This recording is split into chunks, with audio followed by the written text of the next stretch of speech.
So welcome. If you haven't signed in, there's a sign-in sheet at the front table. That way we'll be able to keep you abreast of what's going on and how the project progresses. What I'd like to do tonight is introduce Evelyn Cole Smith. She is the architect who actually went in and climbed around and got dirty. With Chris. With Chris Bickwood. He was her tour guide.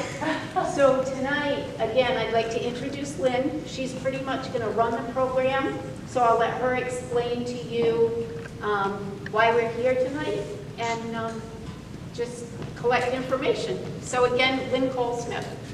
Thank you. Thank you all for coming. This is important to get your ideas tonight. That's the primary purpose of this meeting. But before we get started, I wanted to introduce the team to you.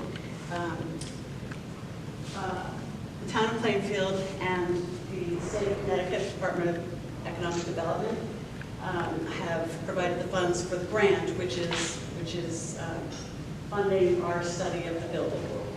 I'm also working with Cirrus structural engineers on the project. We've all been through the building with Chris as our tour guide on a couple of different occasions. And what I'd like to do tonight are two things. The most important thing is the feasibility study, phase part 2. But before we get to that, I'd like to sort of introduce what we've found, and so that you'll be aware of the condition of the building and where we go from here. When I do a conditions assessment, the first thing I need to do is understand the history of the building. It helps me understand what I'm looking at, how things have changed over time. So that's a very important aspect of the study. We'll go through that very quickly. You all probably know more about it than I do. Then we have to identify the character-defining features. Those are the features that make this building unique from any other school in any other town. These are very important features that we want to retain if we choose to save this building. And then we document the existing conditions. That means we take note of their condition. Are they in good condition? Are they in poor condition? And we have a very objective checklist to note the condition of each feature. And then that's basically documenting and assessing the existing conditions. And then we make recommendations as to how to preserve the building, how to secure the building, etc. So this is sort of an outline format. So understanding the building history is the first thing that we look at. We research historic materials. I sat down with Ruth Bergeron. She's been very helpful to share research at the Historical Society with me. And we've identified the construction materials and techniques, and I'll show you some of the things that we found.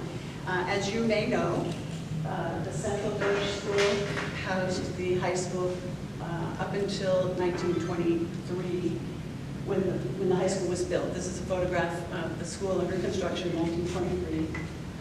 The students carried the books and supplies from this older school to the new school and officially opened the new school in March of 1924. The first class graduated in 1925, and it was 40 young people.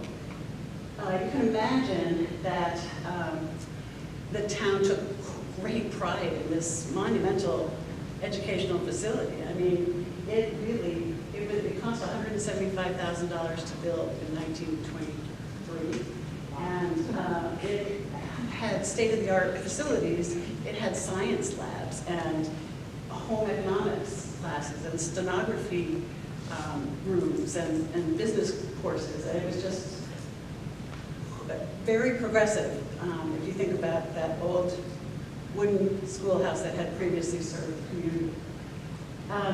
It was designed by a New York firm, architectural firm, called the School Plan Service Bureau, Inc. Architects. And they did a lot of high schools in New England.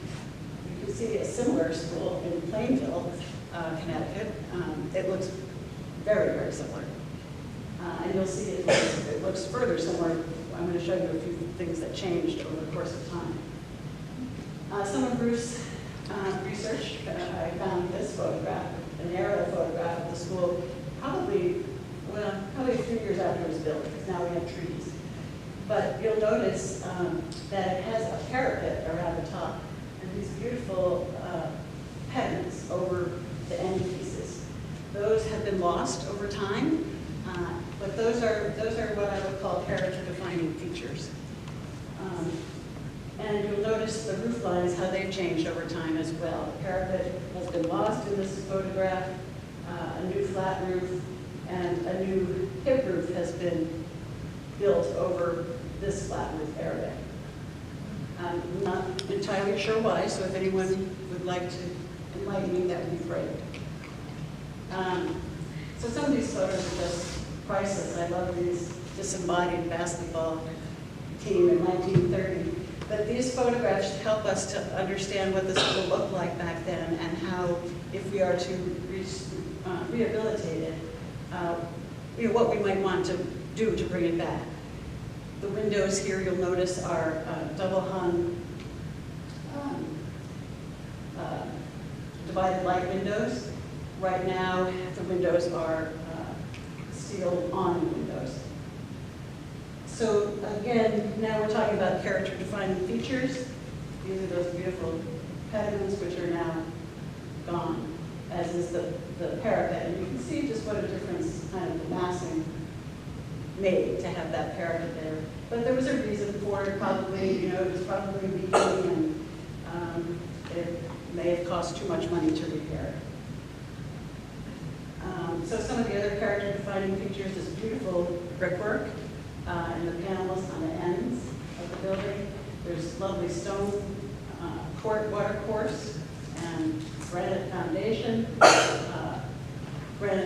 These are concrete piers and articulated cornice. Inside the building, now I have to preface this by saying the building's been vacant for 13 years now, I think 13, I guess, and 14, and there's been a lot of damage.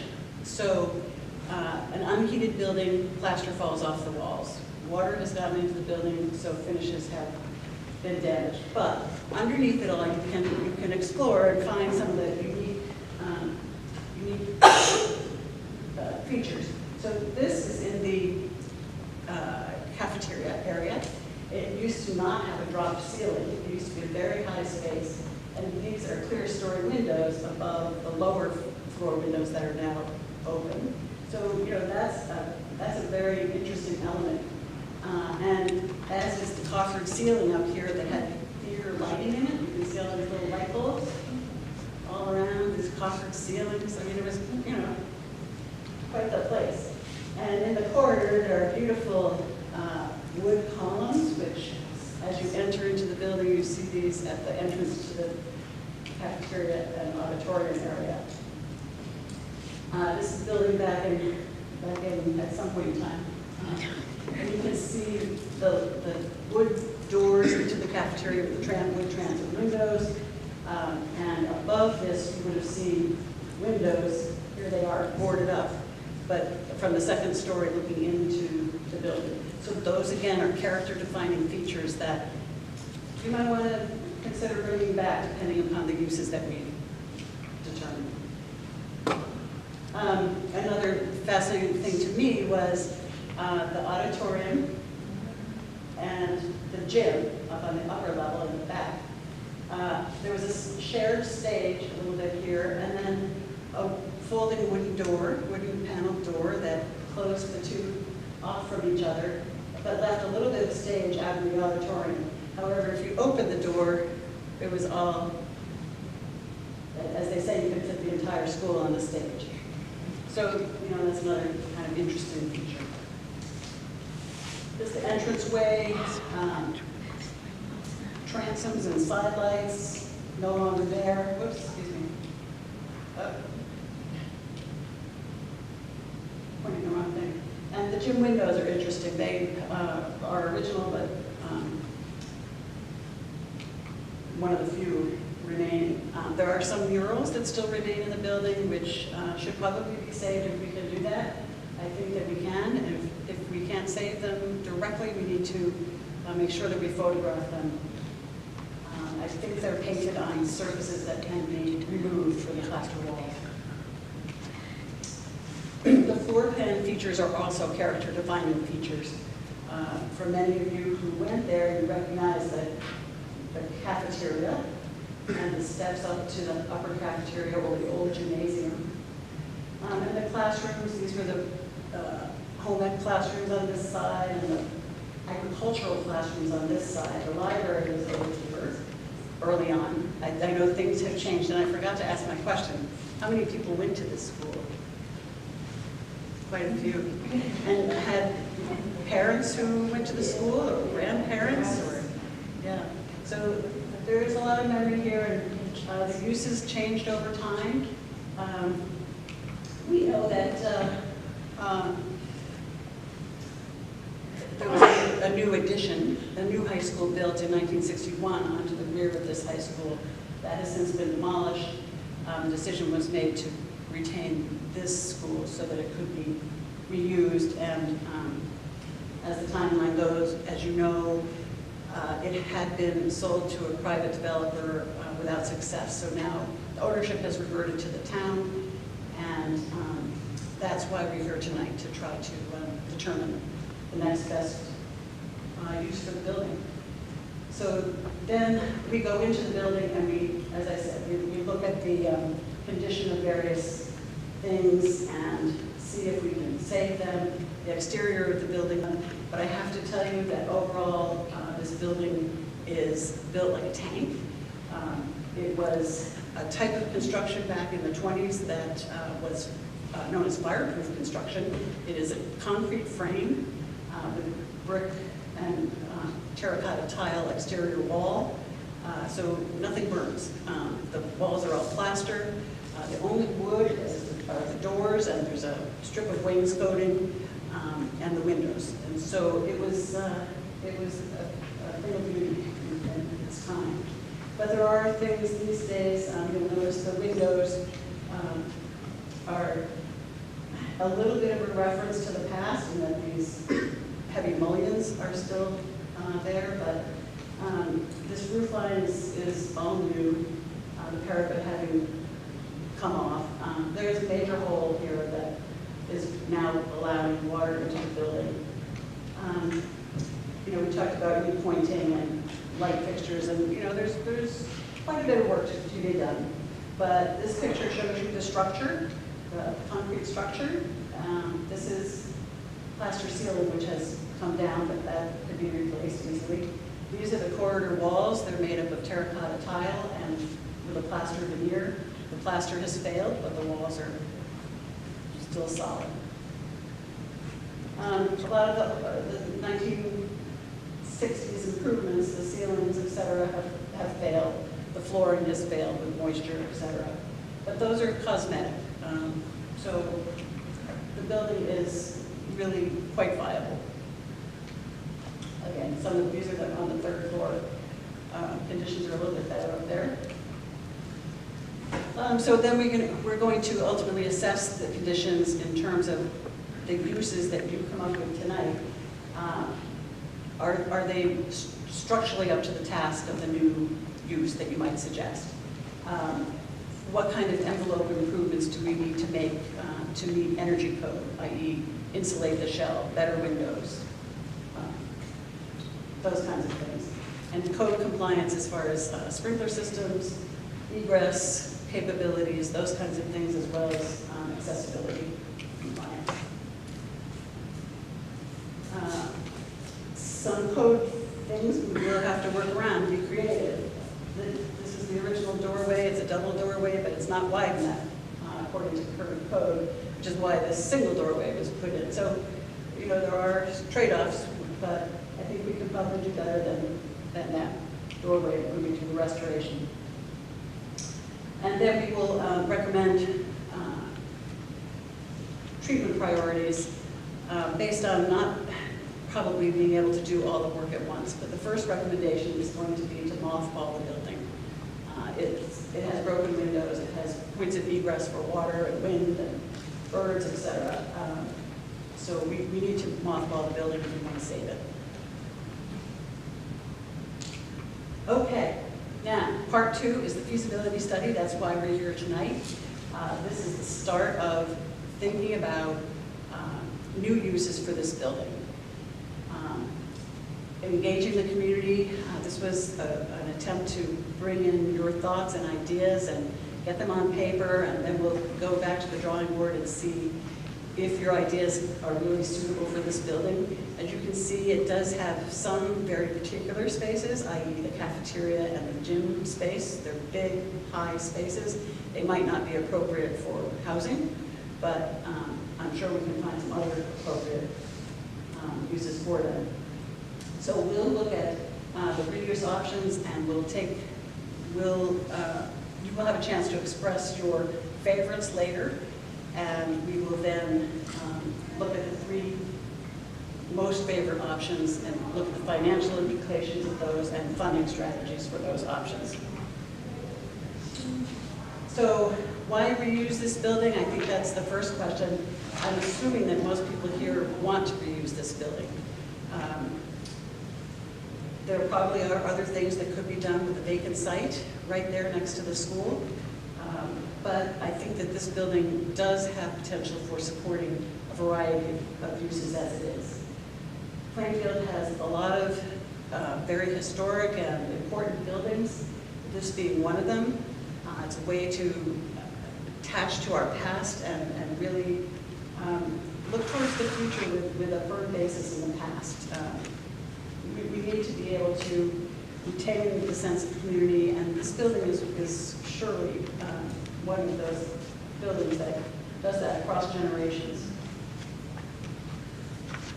We do have a choice to save this building. We also have a choice to not act. It can intentionally be demolished, as the 60s school was. You all well know what fire and vandalism can do to a building, and we could let it sit further and have it be demolished by neglect. So I don't think we want to do any of those things. I think we want to take tonight as a positive opportunity to see what we can do. So tonight we are initiating the planning process, and I hope that you will all speak up and voice your thoughts about the variety of uses that are possible. As you know, Plainfield is very well positioned in the greater New England region, regionally in Connecticut, and within the building is well connected within the town of Plainfield. Those are things we want to consider. Uses can be regional. Maybe, I mean, we're on a highway system, we're on rail systems. I mean, we have lots of opportunity to connect with the Northeast Corridor and other cities in New England. So we need to think on a lot of different levels, I think, that will make for a robust conversation. Now, I am throwing out one, this is the easy one, because this building was an educational building, so it could become an educational facility in the future. It could become all kinds of educational facilities. Thinking regionally, it could be a center for some kind of scientific technological development. It could relate, development could relate specifically to some of the businesses that you have in town. It could be a regional center, a magnet school for the arts. It could be a local center for special education. So I think if we think about things, in a variety of ways, also I think it would be good to think about things as far as partnerships. The town of Plainfield doesn't have to do it itself. It could be a public project, it could be a public-private partnership project, or it could be a private project. So there are lots of ways to organize the thoughts. There's another maybe possibility is a business incubator where you have small businesses, again, regional, local, Northeast. So lots of possibilities. Unfortunately, one other possibility is that we determine that the building can't be saved, and it is demolished, and we have a park there, which might be quite useful. I'm not sure. I want your feedback from that perspective. I know that you may need more parking in the playing fields. You know, maybe there are other things that make sense in that. So we either want to get to this or abandon this. Hopefully abandon it. So now is the time for public participation and comment. We have a few questions here that I think can set the stage. I've tried to set the stage a little bit. I'm going to be the facilitator here and mark up the panels here. This board will show your ideas, and this board is called parking lot. It's to put ideas that don't really fit into reuse ideas, but we want to talk about it at some other point in time, hopefully tonight. So at the end, all of these sheets of reuse ideas will be, well, we'll post them on the walls. Everybody gets 5 stickers, and we'd like you to show us your preferences for business, school, private, public, technology, healthcare, whatever the ideas that we come up with, so that then I can go back to the drawing board and pick your top 3 preferences and see how they fit as far as feasibility into this building, figure out the economics of those reuse options to some degree, and the funding. So that's the goal tonight. It's 7 o'clock. Let's talk for half an hour and see how far we get, and regroup as we need to, and then come to some closure on which are our favorite ideas. I know there are lots of ideas out there. Does anyone want to start?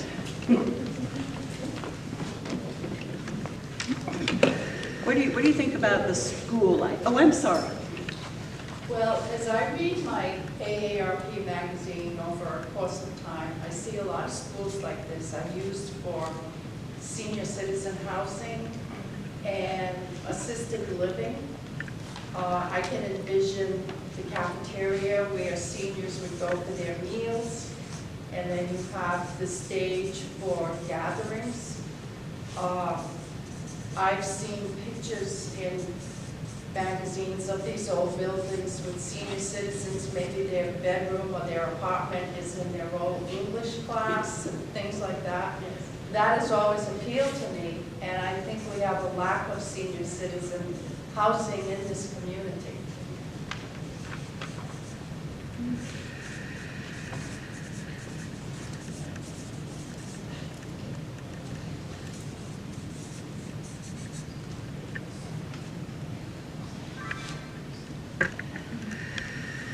Yes, sir. And so one concept would be to have some sort of a community center that would incorporate a central library, maybe an internet cafe, incorporate possibly the senior center, and to offset, partner with some sort of a business to be able to generate some revenue, with an internet cafe or a small restaurant, that kind of thing, privatize. That's I hope I got all of that. Maybe not. Community center, senior center, a real gathering place for the community. Especially the library. Yeah, library. Yeah. We don't have a library. I mean, other than all the Centralized library.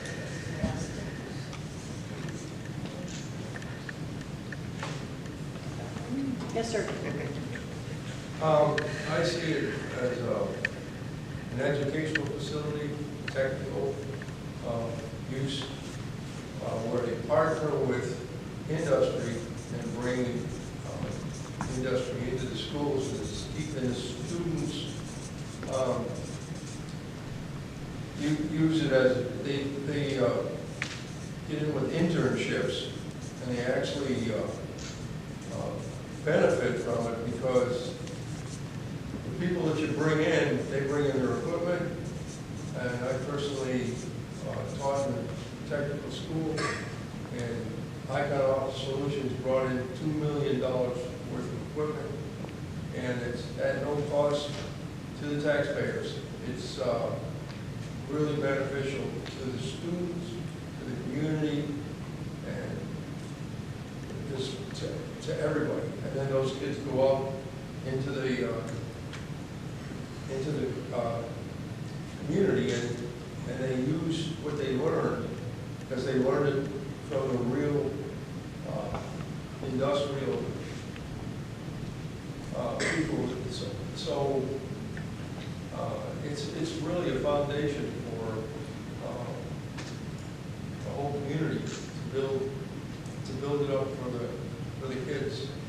And they go out into the community. It's unbelievable. I taught in Davis Career Technical High School in Lincoln, Rhode Island.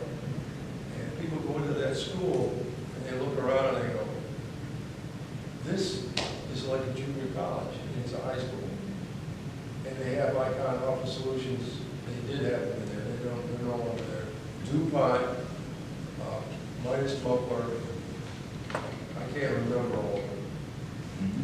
I've been a detective for 18 years. I forget stuff. But anyway, it really is a fantastic way to use the building if everybody seems fit to do that. Sounds like a win-win. Yes, sir. Given our growth recently in the medical industry in this area, perhaps the Board of Ed's been a couple of years been trying to get a nursing program going. Perhaps that would be a use for that building and partner with some of the local hospitals to create that program. And then maybe possibly the back cafeteria and hall area could be used for community events.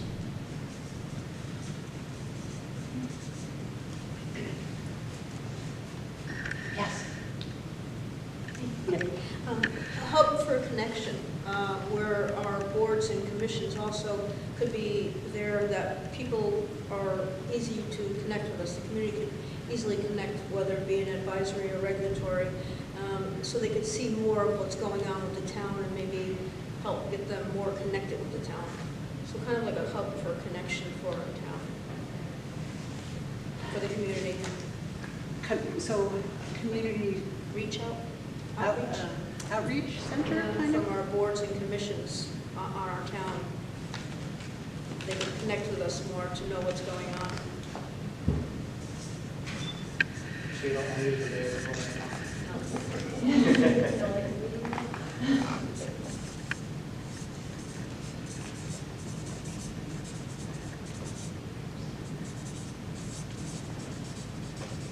You know how to use those.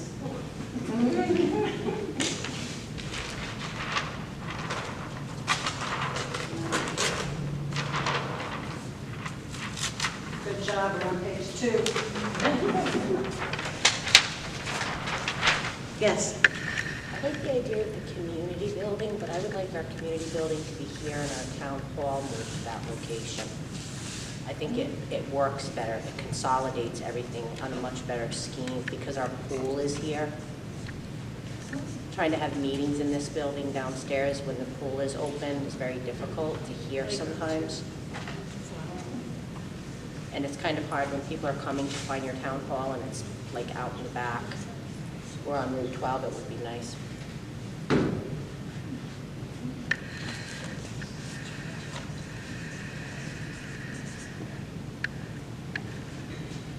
Yes. another idea going along with what she said, swapping buildings around. Perhaps we put the Board of Education and the administration over there at the high school in that building, and then turn ECC into the town hall. Where are they now? I'm sorry. There, next to Better Value is a big old grammar school. Oh, That yes. would make a nicer town hall. Okay, so help me out. So move the Board of Ed over. Move basically all the school administrations to that property, on school grounds. And that frees up the There's grammar a school. building right on Main Street up here. For Put the town offices up there. town office. And you can use this building for your recreation department, and your senior center, and your historical center. Yeah, What the historical because society the way and this is historical done, building it's not is been great. planned well.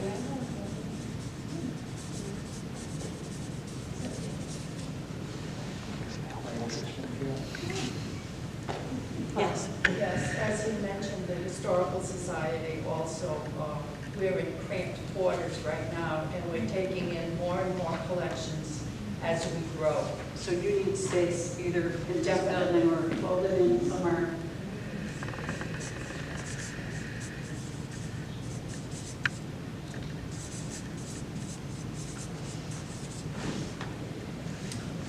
Yes. Because like I talked to people in the neighborhood, and one of the things they said, well, the town hall would be difficult to move because of the vault. But I'm just thinking if the Historical Society had more space here, they could use the vault, then a new vault could be put somewhere else. So, I'm going to park that idea over here.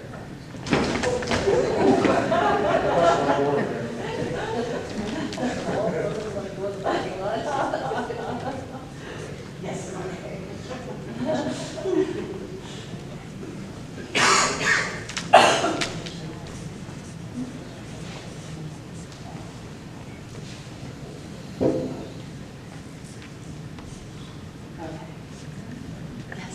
So I had received an email from someone that could not attend tonight, but one of their ideas was to use it for United Services, but for autism services.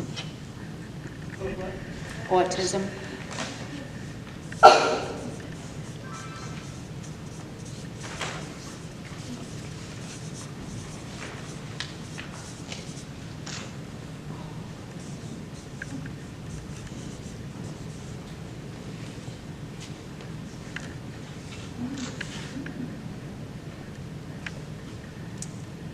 The ideas that you've come up with are, so many of the ideas are public ideas. I think that's very interesting. Nobody said a business incubator or a hotel or sell it to, a corporation. It seems like there's a lot of need for community services maybe to be possibly shuffled around. It also seems like there's a need for educational, lots of different educational programs could be incorporated in this building. Not just the technical school, training high schoolers, but also middle-aged folks who are looking at a second career, or also continuing education in, for seniors. Chris, do you have No, thoughts? I think you're right. I think these are all great ideas, and I think it doesn't have to be limited to one idea. And I agree with both gentlemen where it could be this kind of, career pipeline facility where you're doing technical training and health needs. And, for people that don't know me, I work at the high school. And we just have such a need in this community for opportunities for our residents, our students, but also our adult residents in training and just pathways into career fields. And we hear from the health occupation people all the time, and I hear from the manufacturing and engineering people all the time that they're just screaming, a need for employees. And I think, there's definitely probably some financial help if that was the purpose of the building. And I think that building, you said, is, and I remember it because I went to high school there, and my grandmother went to high school there, and my mother went to high school there, that you could do all these things. You could have the library there, you could have training at night. It's just there's so much potential in that building that it really would be a great thing to do. Kathy, did you have any? Oh, I'm sorry. Now, the $1 million question, how are we going to pay for this? Well, private partnerships. I think it would be really successful to do a technical training with the businesses in town. As Chris says, there's they're hungry for employees, and they don't have trained employees, and The problem is I don't foresee us being able to financially afford it right now as a town, the burden of that building. So now we have to figure out how we can find funding to help do this. that's right. So there are some funding sources. We can, it is an eligible historic building, so it is eligible for tax credits.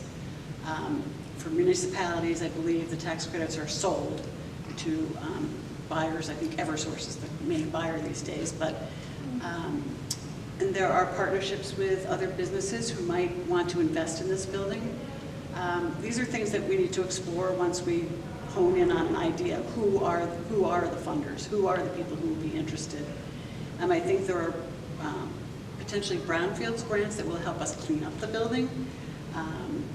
I think there are lots of ways to pull together a package of funding which doesn't put the burden squarely on Plainfield taxpayers.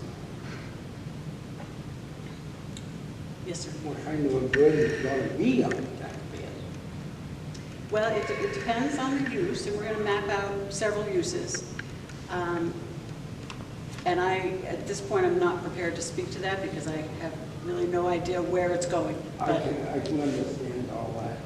Is this the only building you looked at in town? Yes, the purpose of this study is to see how we can reuse this building. This, Yeah. so there's other buildings that you maybe should look at? This next to us, so That's more money. No, I didn't say you can't. Jack, we can't afford this building. I didn't say that, Kathy. I didn't say anything, Jack. I'm listening. Don't put words in my mouth. Well, I think if we come up with a really good idea, if people come to some kind of consensus about the direction that we should move, then we can start to put together those, what is it going to take to create a first-class auditorium? How much is a business going to be willing to contribute for laboratories and wireless, whatever. So we'll start to pull together those concepts as we go. Yes? now the exterior of the building is fairly sound, the brickwork and the concrete. How is the subfloor and all that? Well, I know the flooring shop, but what about what's underneath that? yeah, we did not do invasive testing. We didn't, drill holes or anything. But as I say, the superstructure is concrete and steel reinforced. Flooring? Yes. Okay. So there is wood flooring in some spaces on top of the concrete. That's buckled and it's gone. There's also tile in certain places that's gone. So we have a clean slate as far as how to finish the space. Yes. So with the PCBs and the, any type of carcinogens in the building, had any of that been looked at yet to know what it would take to clean it up and get it to a spot where it's safe to rent? Yeah. Over all these years that it's been vacant, since 2005, a study has never been done. So we do need to do a study. That's going to be one of the recommendations of my report is mothball the building and do this study so that we know what we're up against. Yeah. Because even if we're going to demolish the building, we need to go there anyways. The study's not in purpose. Yes, that's correct. Yeah, it has its problems, but it's really a sound building. It has great bones. It really We got does. another one right in here, but what do I know? Everybody's opinion is valuable, but I think that this building really, given its location next to the school, it can just serve as a feeder for so many different things. You want all this stuff next to our schools? So, yes. Oh, yeah, that's, yeah. I think all of these things that have been mentioned are good things that would enhance the school. Yeah. I think they're very compatible with the school. Yes? Sean said with the CNA program that they already have equipment for at the high school, but they don't have the money to implement the program. What about partnering with one of the colleges so that they can bring these programs into, and it's right next to the high school. Like, I know that the high schools, like, tech schools do anyway, they partnership with UConn and Three Rivers and QBCCA, so possibly those colleges could go, maybe set up a sub-college there, and then the kids or even adults in the town as well, because we don't have public transportation right now either. So it's more accessible for them to be able to get to further their education if they don't have a ride to get to a college. Yeah. Yes. If you're gonna do it, why don't we put a special ed school in there for special need kids Yes. and have them all in one place? That's another,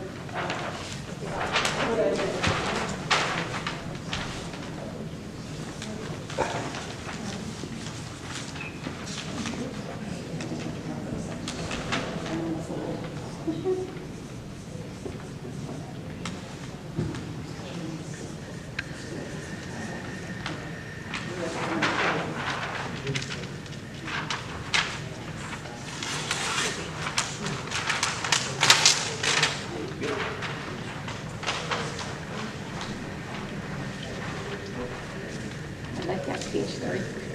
I like that page 3. oh, yeah. Yes. My question is, how many of those things that are suggested could be merged into together? I think many of them could. I think when you think of it as an educational facility, you could do special needs, you could do a lot of the career pipeline, you could do healthcare, some of the career training that you were talking about, technical education, nursing programs, partnering, outreach for other schools. I think you could do a lot. Yeah. There's 25,000 square feet in that school on 3 levels. You know, there is quite a bit of space. And I think some of it would have to be special, flexible space. For training programs with businesses, you'd probably want very specialized spaces. So you'd have to really plan it out so that it could be as flexible as possible and still incorporate the needs of the community. Yes? What about maybe in an area that's local farmers or like a farmer's market or vendor area, almost like a boutique type thing, setting where either all week or just a weekend kind of time frame?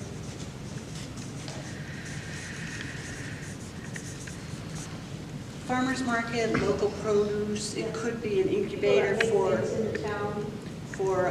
People who want to enhance their agricultural products, cooking schools, culinary institutes with A registered kitchen that farmers can use to process and make their products along with the laws for the USDA. To go along with that, Lynn, up in Meredith, New Hampshire, along Lake Winnipesaukee, there's an old mill. And it kind of goes, Sylvia, with what you're saying, not just a farmer's market, but we have a lot of home businesses that can't afford storefronts. Yeah. So what the mill up in Meredith, New Hampshire, you rent square footage from them, and that's your storefront. So again, People it that pretty, make products. yes. You know, home-making products that Yeah. need somewhere to go to sell it that would be inexpensive, and they would get somewhere. That would fit well with the idea early on of community center, senior center, Yeah. internet cafe, Yeah. you know, hub, Yeah. community hub. Yeah.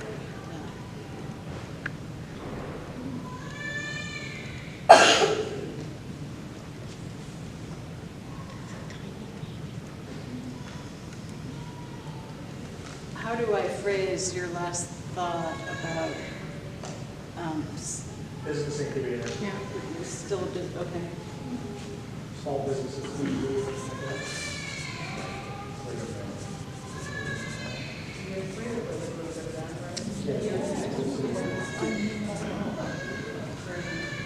The the other thing too, Lynn, nobody has mentioned is like arts and cultural, to do an arts showroom, like to do our students' art, open to the public.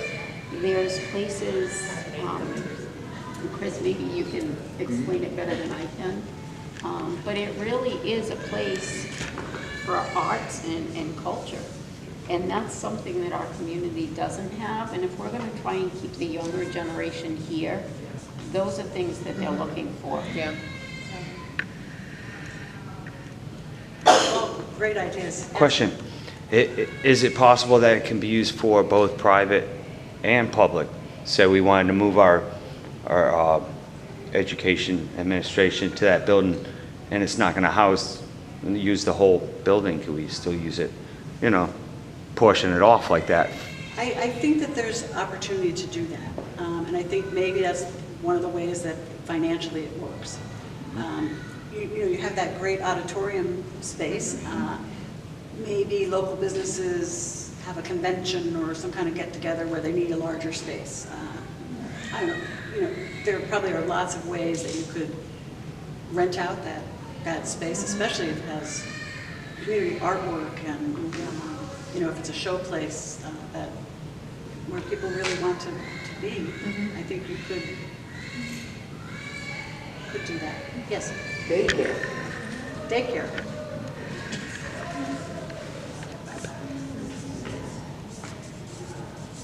Are we talking for children or all ages or? Like no school, we should put them right out of school. Yeah. Okay. We can always add more, but let's see where we stand, and maybe then we can have further discussion about. Let's pass some of these out. Everybody gets one. And the idea behind these is to sort of show everybody gets one. You get 5 dots to picture preferences on the wall.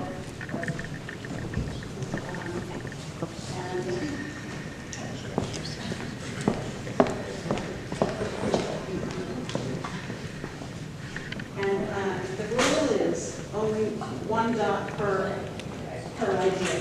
Come on. You can't vote on one idea. No idea. What if you want to put the third one up there? Hopefully you can read my writing. She's good. She wants it. Do we want to put this one over there too? Or? Well, I think maybe we should leave it there, and because you said, see where we stand, and then maybe add more.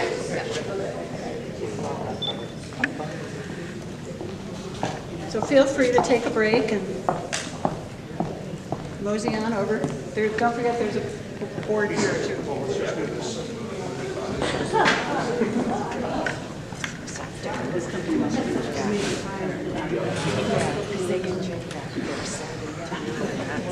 We need to see those during every week.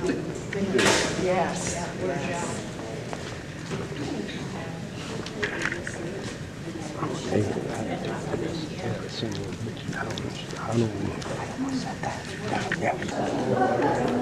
Well, I'm sorry that I chose yellow because they don't show up quite as well. But hopefully we can get the idea of where the bulk of the stickers have landed. It seems that a lot of these, as we said before, are very to incorporate several. But a lot of town functions seem to be fitting well in that building.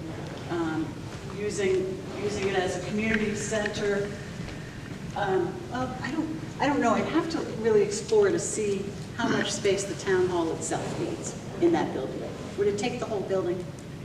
It might, right? Well, it depends. If you just do the town hall, our police department has outgrown their space, really. They've said that they could use more space. So when you talk about town hall, police department, I don't know. Well, We really have to look at it. I don't know if the town hall functions. Could it be school administration and town hall? No. That's too much. Stuffed in there. Town hall fit in the ECC building now. And what's in the ECC building will fit in the annex, and this can go to a rec center, community center. Additional space for the administration. So the ECC building is, I would guess, is a similar square footage to the annex. Yes, you're right. It is about the same. Yeah, so I think it's and there's classes. Yeah, they're really only using one floor of the ECC for the building, so they'll use so like a lot of these things you're seeing overlap, like programs for special needs students. That's one floor of the building. Early childhood's one floor of the building. So you move your educational services to where you want. Town hall. And I think just looking at this, There is a lot of overlap, so it's going to take a little sifting. It's going to take a little time to sift these things out, but it does appear that town functions as well as educational functions are the things that, the two clear, yeah, excuse me. As some other developers talk about this, how come it's only?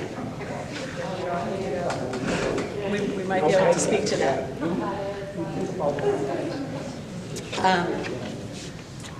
So there are a lot of different compatible uses, and I think many of them could fit together.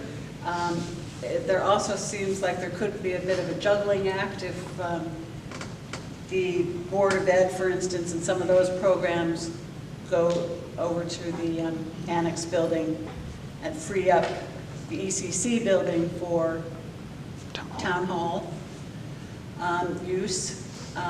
There's a lot of interest in it becoming a technical training center, nursing program, satellite college, you know, a real educational center.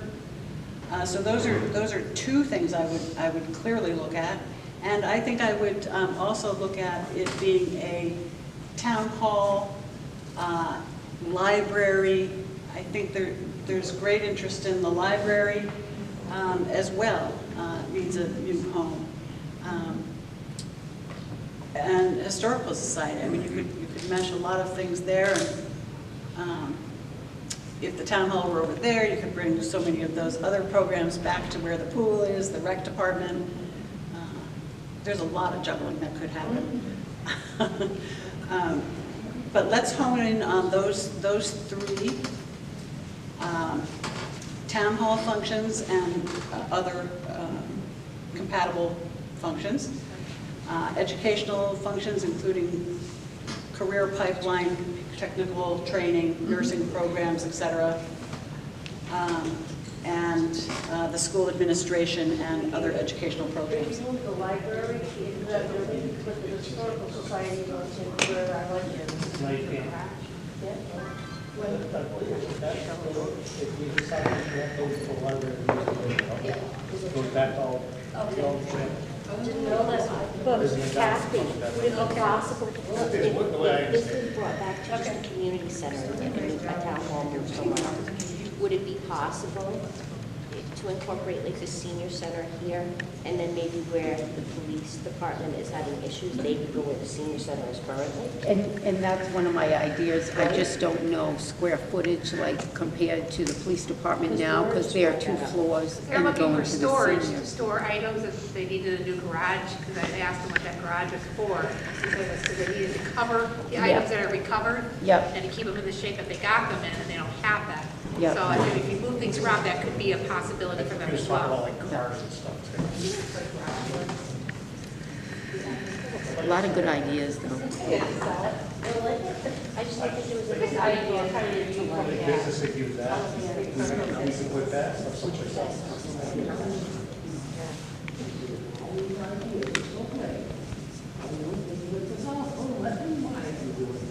Well, that's what they're working. This is unique. Just trying to build ideas.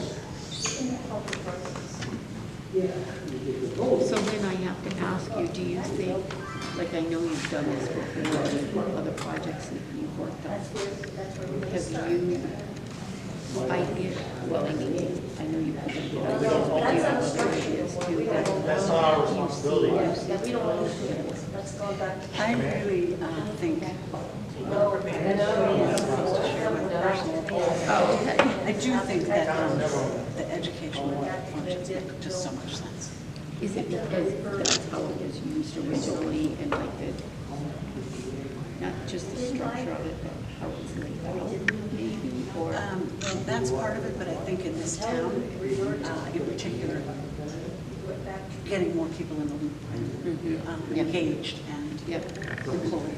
I really support that. See, that is, I think that brings some outside funding too. Well, I thank you all very much for your input tonight. I think you've come up with some great ideas. They're so compatible. Everybody's on the same page. We're not going to be demolishing this building.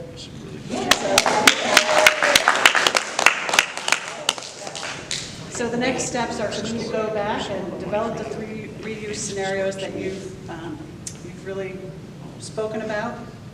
What do you think, do you have any idea what it would cost to mothball the building and stuff also? I mean, the post office or? I don't know.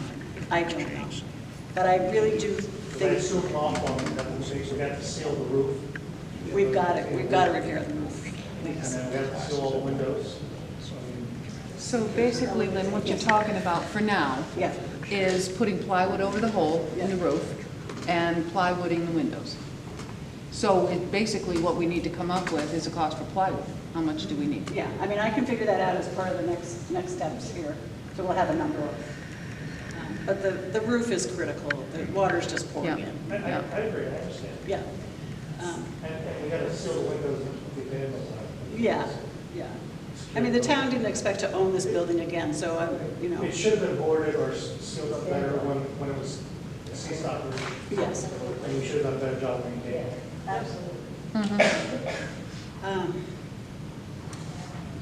So I'm going to develop those scenarios, estimate the cost of each of those scenarios, so it gives us some idea of relative cost. It's not going to be down to the nickel. And figure out if there are funding opportunities that we can bring to bear that will reduce the costs. And then we will meet again Thursday, May 23rd at 6:30. Hopefully you can come back and I'll be able to present how these things actually fit. Can we, you know, how much of what we want to fit will fit, and, you know, what else we can do. Is there a possibility that the historic preservation would give us a grant to secure the building with, you know, mothballing? They might. For I'm not. future use, so Yeah. we just want to preserve the building and save it. They do have, I think they have emergency funding. And That way it's not directly impacting the taxpayers. yeah. Mary Ann. That's her, okay. Just checking on that, because that's going to be a lot of work. Yeah. That's a good idea, because I think they do have emergency funding Yeah. grant. Have they been through the building? Anybody from? No. No. From SHPO? Yeah. No. But they've supported this study. They Yep. want to see it renewed. Yep. So once they put money on something, they'll keep it up. Go the next step. So. Well, thank you all very much. Appreciate your comments tonight. Thank you.